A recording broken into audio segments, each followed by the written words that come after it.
I've been dancing in my room. Самацано бамбитибэн Би 25 нас хүртлээр энгийн амьдралаар амьдарч ирсэн. Гэтэл түүнтэй уулзсанаас хойш бүх зүйл тэр чигтээ өөрчлөгдсөн. Өнөөдөр та бүхэндээ 18 настай өндөр эмээ киногаараа бид бүгдийн сайн танил болсон Lee жүжигчний гол дүр тоглосон Мандалай киног товчлон хүрэхээр бэлтгэсэн байна. Бидэнтэй хамтаарай.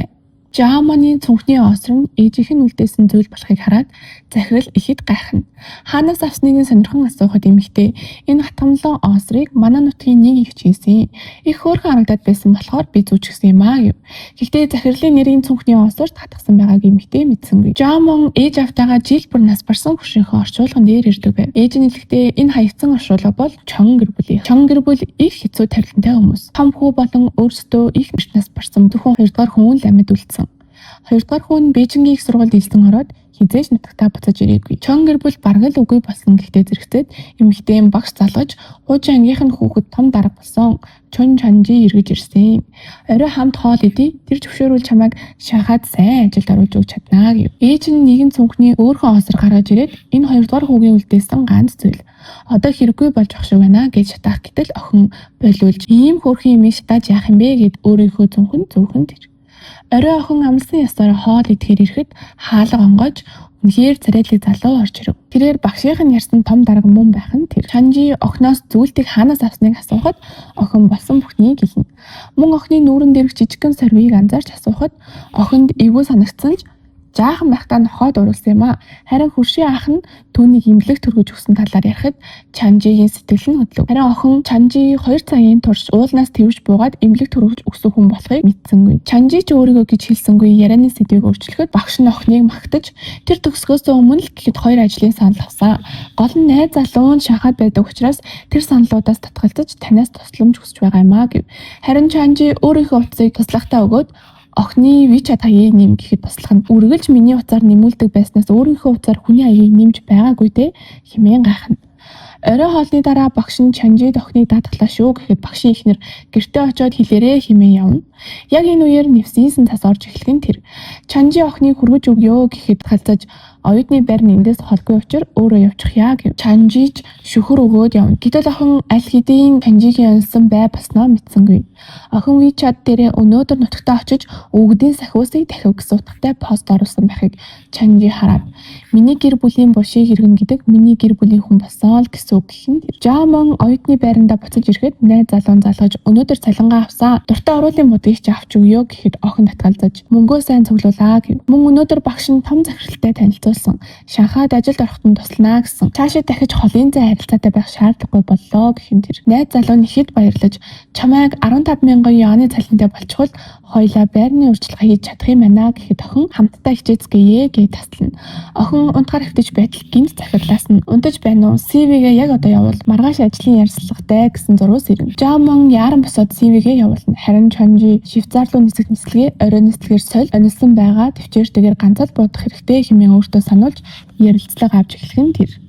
Харин охин ярьцлага авах хүн Чанжи байгааг хараад ийм том хүн өөрөө ярьцлага авч байна гэд их сандарсан ч Чанжи сандрах хэрэггүй хүснээ захиал гэв.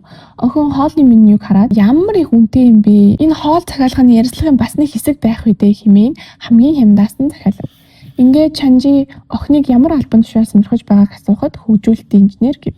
Мөн найз залуугаасаа болж Шанхайд ирэхээр болсон гэж үнэн үү гэтэл тийм ээ л гин. Найз залуу нь ямар ажил хийдэг асуухад дадлагчигч хуульч хийж байгаа гэв. Мөн манай групп урт хугацааны ажилд авахыг илүүд үздэг учраас ойрын хугацаанд гэрлэх төлөвлөгөө байгаа эсгийг асуухад жаамуу сандарсандаа байхгүй л гэх юм тэр. Цалингийн хүлээлтийг асуухад 15,000 юан гэж Чанжи шууд хариулсангүй эргээд холбогдъё л гээд ирхэн. Охин ээжтэйгээ уцаар ярихдаа ярьцлагадаа сайн байж чадсангүй хэмээн гомдолж байтал тэнцэн гэх хариу ирхэн тэр. Ихэд баярлаж Чанжи руу баярлаа гэх зурус явуулахад аль болох хурдан ажилдаа ороорой гэх хариу ирв. Жаамон захирлын туслахаар ажилд ороод Шанхайд очиход Rolls-Royce машинаар тосон авахд арай л тансаг юм а гэж бодоод машин цувал Чон захирал өөрөө байх нь тэр. Ойрхон уулзалт хийж явсан учраас замаараа чамайг авч байна гэв. Мөн Чон захирлын туслах чамд компаниас байр бэлдсэн байгаа гэв. Охин ердийн ажилчдын байр гэж бодтол үнэхээр тансаг вилла байх нь тэр. Чанжи хэлэхдээ багшд чинь чамд анхаарал тавина гэд хэлчихсэн болохоор одооноос энд амьдраа гэв. Захирлын туслах охины хурууны хийг виллад нэвтрэх эрхэнд оруулж байхад Жааман энэ виллад нэвтрэх эрх зөвхөн захирал бит хоёрт байх уу гэхэд тийм ээ мэдээж захирал эзэн нэмчин байна гэв. Мөн захирлын найз бүсгүй 1-р зэрэглэлийн жүжигчин учраас элдв буруу бодол тээхгүй байхыг зөвлөхөд Стивээс ажлаа алдан шүү гэв. Охин маш хурдан захирлыг зөвхөн хүндэлдэг гэж хариулв. Оройн Чанжи баарнд сууж байхад компанийн гэрээ жүжигчин бүсгүй өөрт нь хамтрахад ихэд уурлаж гэрээгээ хүртэл цуцалдаг. Жааман төгсөн вилланы хаяг эсрэг талын вилладаа очиод гаднаас нь хараад хичнээн дулаахан санагдаж байна. Надад маш олон вилла байр байдаг ч бүгд хүүтэн хүндий байдаг гэж болгоширч байхад Жааманы найз залуу гадаа ирж тэрвэрлдэн уулзахыг хараад миний хүнд хүрч болохгүй хэмээн уурлан буцаж орно. Ингээд Жааманы ажлын эхний өдөр эхэлнэ. Хамтран ажиллах захирлын туслах Ричард болон Боб нартай танилцсан. Өөрийнх нь ажлын гадаад нэр нь Мэнди гин. Тиймээс одоос бүгдээрээ Мэнди гэж нэрлэе. Мөн захирлын бизнес олон улсад зэрэг үйл ажиллагаа явуулдаг учраас 24 цагийн хэдийд ч ажиллаж магадгүй.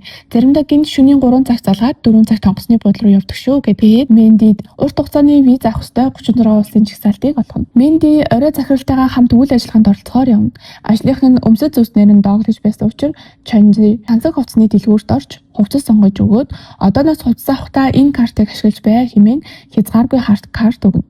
Мэнди сандарч эвгүй санагдахад Ричард чи одоо MC группийн нэг хэсэг болсон учраас чамайг муу хувцас өмсвөл компани нэр хүндэд муу. Тэгээд ч манай цалингийн багцанд хувцсны төлбөр багцсан байдгаа гэв. Мөн захирлын туслах учир хаа явсан газар нь дагаж явах ёстой шүү гэхэн тэр. Ингээд уулзалт руу дагаад ортол энэ тентхийн захирлууд тал талаас нь гоочилж эхлэв.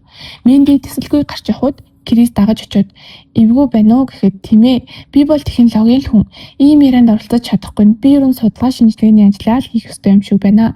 Уучлаарай гэд баг ажлаас гаръя гэж хэлэх гэтэл Крис тэгвэл чамаас асууя.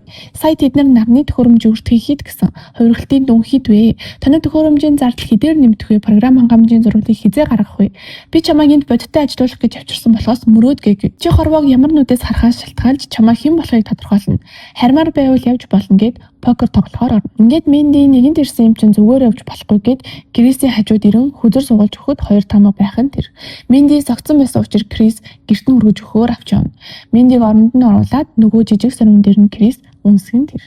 Мэнди өглөө ажлаасаа хоцорч сэрсэн байлаа. Сандран Ричард руу залгаж яг одоо очлоо. Хоцрох юм шиг байна гэхэд захирал өрөөндөө алга байна. Та хоёр өчигдөр хамт явсан штэ. Ирээгүй байд гэхэд Мэнди галтгоонд Крис байгааг харлаа. Би ажил руугаа яг одоо явлаа. Уучлаарай гэхэд би энд байхад чи энд л байх ёстой. Цай авчихад явъя гэд сэндвич гаргаж ирэхэд Мэнди та ийм түргэн хоол иддэг юм уу?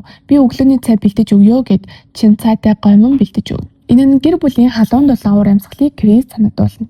Ингээд хамтдаа ажил руугаа явж байхад Мэнди найз залуу руугаа өчтөр болсон зүйлээ бичиж байхад Крис найз залуугийнхэн тухай асууж юу юучгүй хүнтэй дан ганц хайраар амьдрна гэж байдгүй юм. Зөв хүнтэйгээ гэрлвэл тансаг сайхан амьдрна, буруу хүнтэйгээ гэрлвэл насаараа гүрийж амьдрна. Сайн бодож сонголт хий гэхэд Мэнди дотроо ямар амар хүний эрэхт оролцсон бэ гэж бодсон ч ойлголоо гэж амигийн дагуулна. Мэнди ээжтэйгээ хуцаар ярьж байгаад аав нь бөөрийн архаг өрөвсөлтэй болсныг мэдээд эмчилгээний зардлыг хэдийн хугацаанд цуглуулж чадах талаараа ажлын компьютер дээр тооцоолол хийж байтал Крис дуудаж магистрийн хөтөлбөрт суралцвал компаниас бүх зардлыг нь даана. Харин суралцаж төгсөөд 10 жилийн турш MC групптэй ажиллах гэрээ байгуулаа гэв.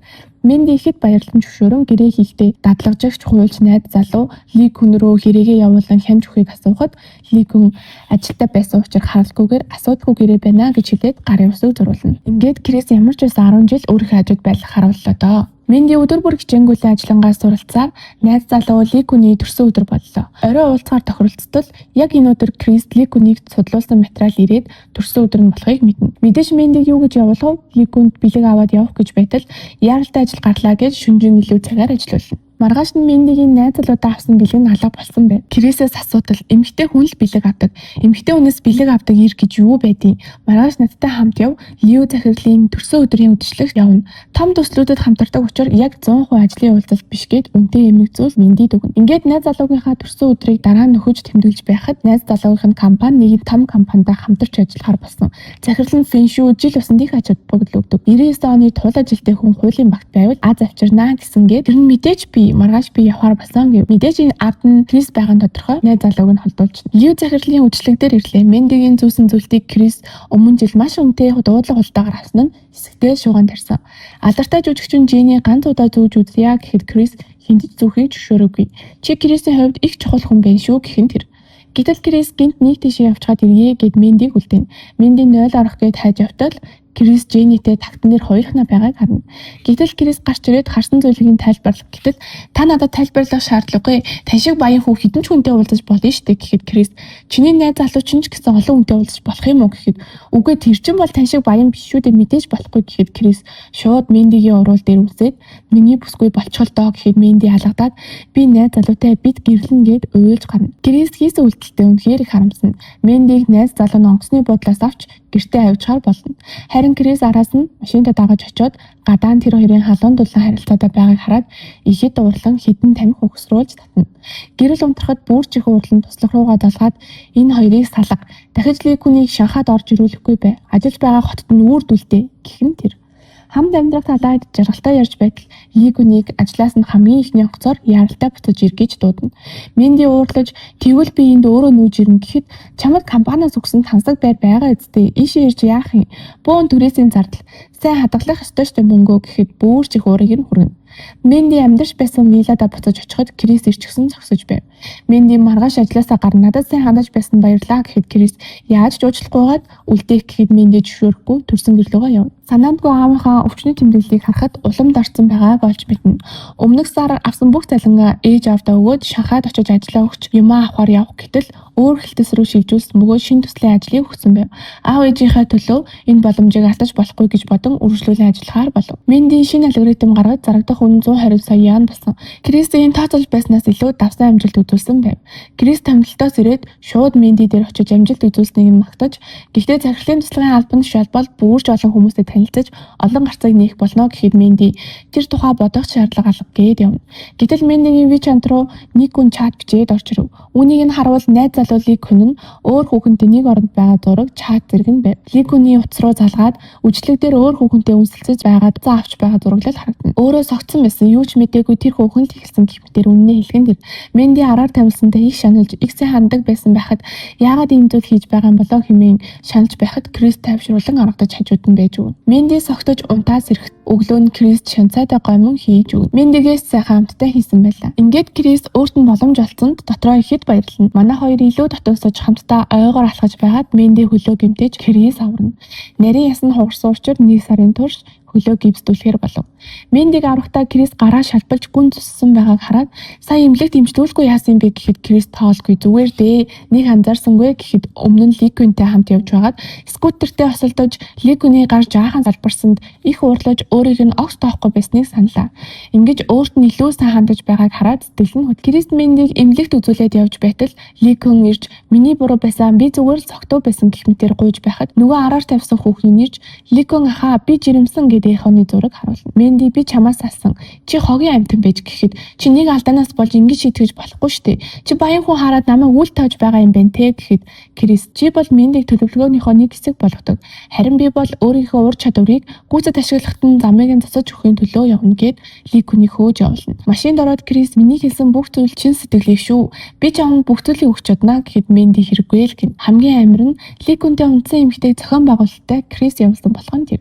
Хэдий зохион байгуулалтаа байлаач хин нэгэн гарч ирэхэд хуурч байгаа бол тэр хүн тэгэл хурагч гэсэн үг л дээ. Гинт Мэндигийн аавын бие мудаж нутгийн имлэг эмчилж чадахгүй гэсэн учраас Шанхайд авчирсан гэд Мэнди рүү залглаа. Бүр шилжүүлэн суулгахаас өөр найдваргүй. Нэмээ зүрх судасны асуудалтай болсон учраас ийм хаглаа хийдэг ганц л хүн байдаг. Тэр нь Гүү профессор. Гэхдээ тэр хүний цаг олно гэж бараг л байхгүй гэв. Мэнди Гүү профессор руу залгаад судалгааны ажлынхаа тухай ярьж зөвшөөрүүлж чадна. Крис Мэндигийн аав өвдснийг сонсоод имлэгт ирэхээр ирээд их хэмжээний мөнгө өгөөд явна. Харин Мэндигийн аав Крисийг таньж энэ манай тосгоноос явсан хөршийн 2 дугаар хүүтэй ямар адилхан харагдаж байна гэхэд захирал нь их том хүн гэсэн штэ биш байхаа л гэвэж. Крис Мэндэд маргааш дахиад ирье гэхэд ажилтныхаа аав тэр өдөр болго ирнэ гэж юу байд юм бэ гэхэд тэгвэл зүгээр л хүний ёсоор ирж болохгүй юу гэхэд аавыг имлээс гартал төр хүлээ гэв. Энэ нь бараг Мэнди Крисийг зөвшөөрч байгааг илэрхийлэх шиг болно. Ингээд оройн гэртээ очтол Крис намайг хэр удаан хүлээлгэх гэсэн юм бэ гэд унтлагын өрөөлөө Мэндиг авч ороод өмсөлцээ. Тэгээд жан.